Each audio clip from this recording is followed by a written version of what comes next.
E-maily, SMS-ky, Facebook či telefonáty. To sú dnes naše každodenné spôsoby komunikácie s okolitým svetom aj s tým pracovným.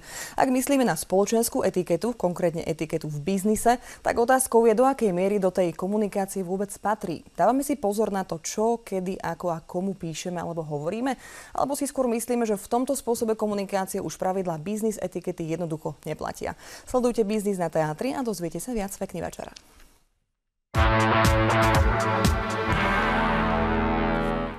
Mojím hosťom je dnes večer Peter Solej, partner spoločnosti Le Soleil, ktorá sa zaoberá spoločenskou etiketou, biznis a diplomatickým protokolom. Vítajte, pekný večer. Príjemný dobrý večer. Tak biznis protokol, taká biblia každodenná našich slovenských podnikateľov, respektíve malo by to tak byť. Čo však hovorí vaša prax konkrétne? Pekne ste to podotkli, že malo by to takto byť. Možno je dôležité na začiatok povedať, že protokol ako taký nie je niečo, čo má zväzovať. Napriek tomu, že hovoríme o súbore pravidiel, ktoré sa vyvíjali 10 ročia, stáročia, protokol je vymyslený na to, aby v praxi uľahčil život a aby pomohol človeku prejavovať úctu a komunikovať zdvorilo. Tak by sme ho mohli teda aj rozdeliť možno na ten protokol diplomatický a biznisový. Pričom ten diplomatický je viac ceremoniálny a využíva sa najmä v diplomaticko-politických kruhoch a ten biznisový už je viac fokusovaný potom na ten úspech v biznise a na tú normálnu dennú komunikáciu v danom leveli. Takže určite by som chcel podotknúť, že ľudia by sa nemali protokolu báť a mali by si uvedomiť, že je tu pre nich a potrebujú ho využívať. Povedali ste z praxe.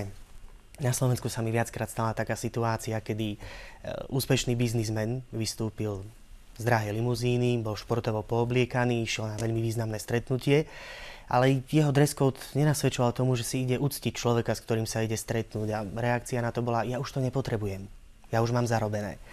To je práve to, čo je veľmi nedôstojné pri pohľade na protokol, pretože štýl našej komunikácie, akéhokoľvek druhu, štýl nášho obliekania a vôbec nášho prejavu, to je prvý prejav úcty, aký prejavujeme človeku, s ktorým komunikujeme.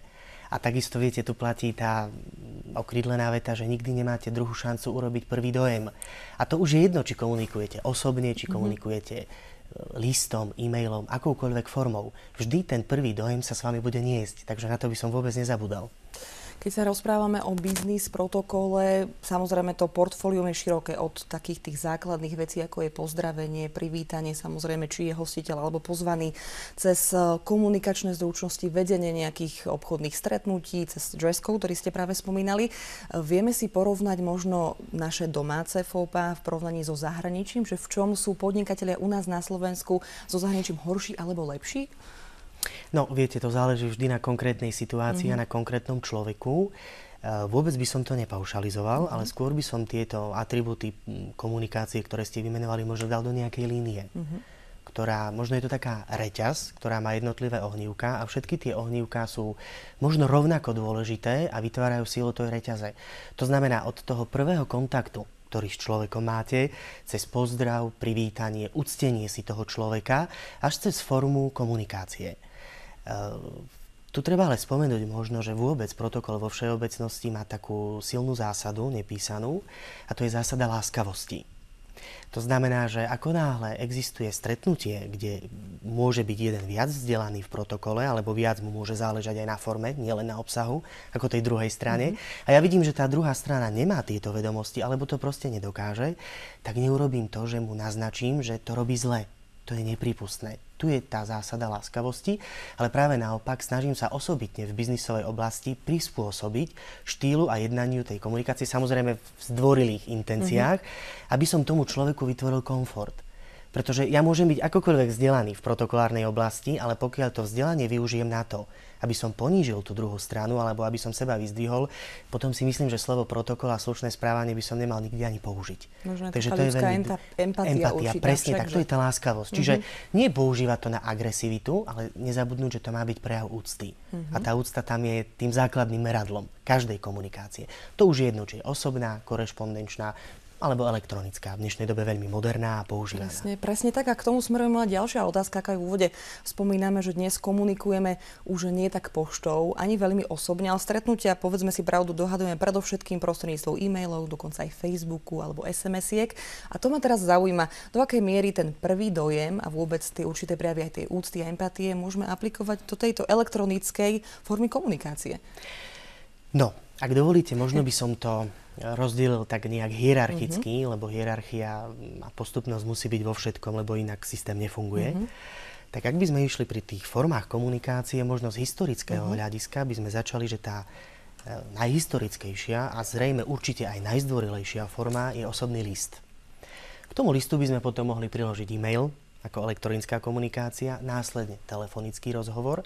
Tam by sme mohli rozdeliť na dva typy. Bude to sprostredkovaný, respektíve prepájaný, v úvodzovkách povedané, rozhovor cez sekretariát, cez asistenciu a podobne, alebo už je to potom priama linka, čiže tzv. Mobil, kedy už priamo sa spojíte s človekom. No a potom by sme mohli pokračovať SMS-kami, messengerami, až nakoniec sociálnymi sieťami.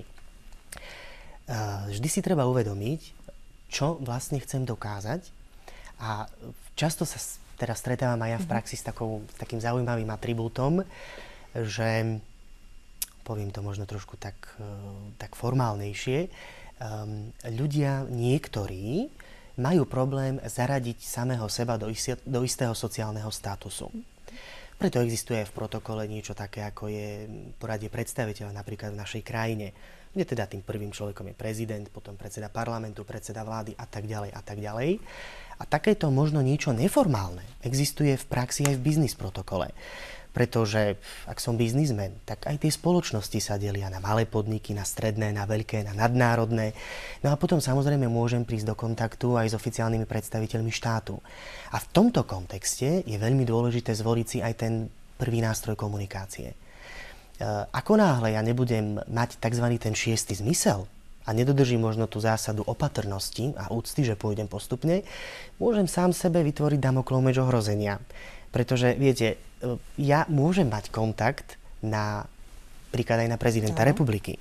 Môžem mať na neho aj mobilné číslo. Ale musím si uvedomiť, že ja nie som v sociálnom statuse, aby som hlavu štátu zavolal na mobil a povedal: dobrý deň, ja som nejaký XY, volám vám a chcel by som od vás to a to.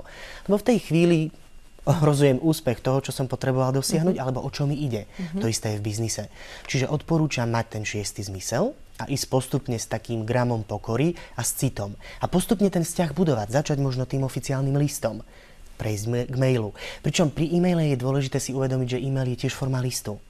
To znamená, že aj keď je elektronický a má tú nevýhodu, že si ho nikdy možno neuložíte, nezarámujete, pokiaľ je to list od nejakej osobnosti a podobne, musí mať oslovenie, musí mať nejakú štruktúru, čiže členený na odstavce, musí mať úvod, musí mať jadro, musí mať záver, musí mať takisto záverečný pozdrav, plus priložené kontakty, čiže vizitka, elektronická vizitka. A tam je dôležité potom dbať možno na celý profil firmy, kde už sa dostaneme k tomu, že sa vytvára nejaký korporátny imidž, nejaký korporátny profil.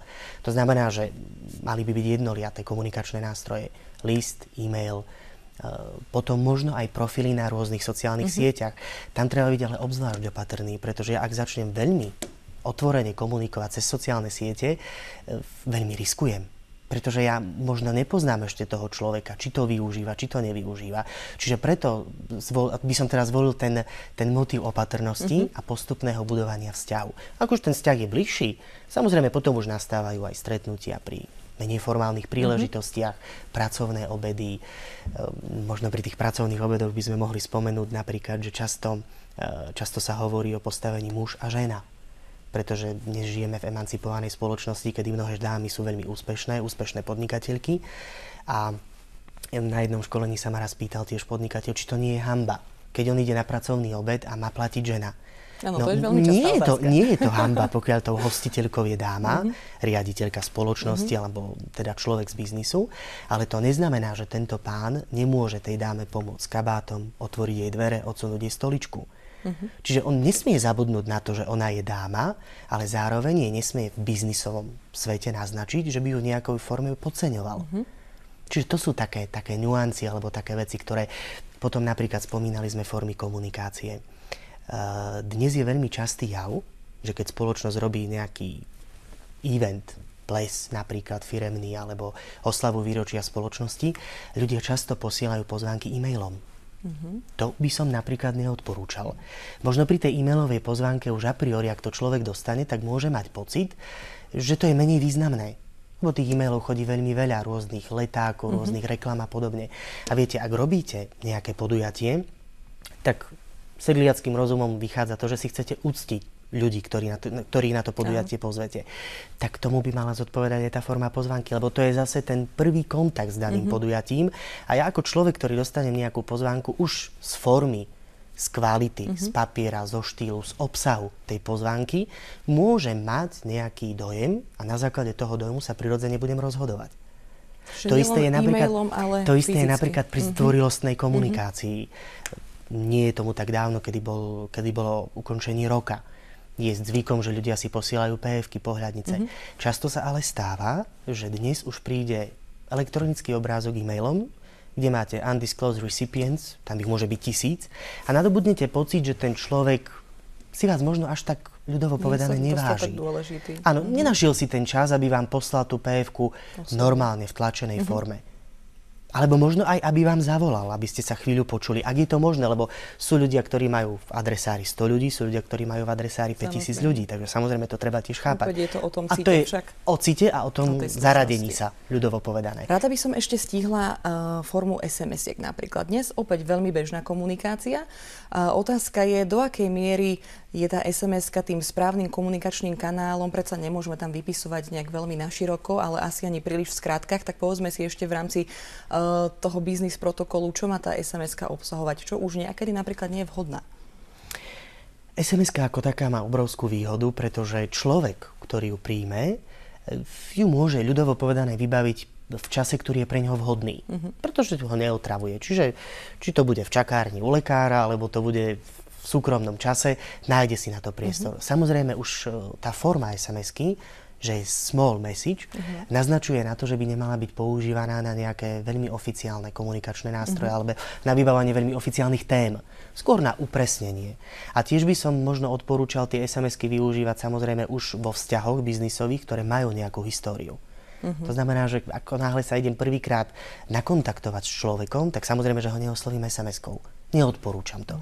Možno natráfiť na druhej strane na veľmi moderného človeka, ten daný kandidát, ale vôbec sa to nemusí stať. Takže znovu je tam ten princíp nejakého feelingu a postupného budovania vzťahu. Ale SMS-ky sú veľmi praktickou záležitosťou, ale tiež samozrejme má svoje náležitosti.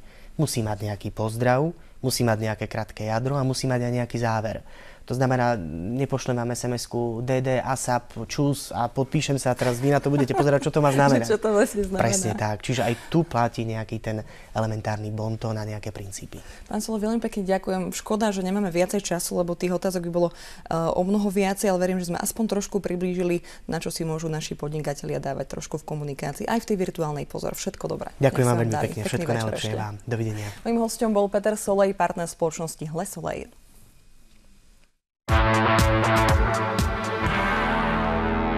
Nech sa vám darí a ešte pekný večer aj z teatry, aj z teatry. Dovidenia.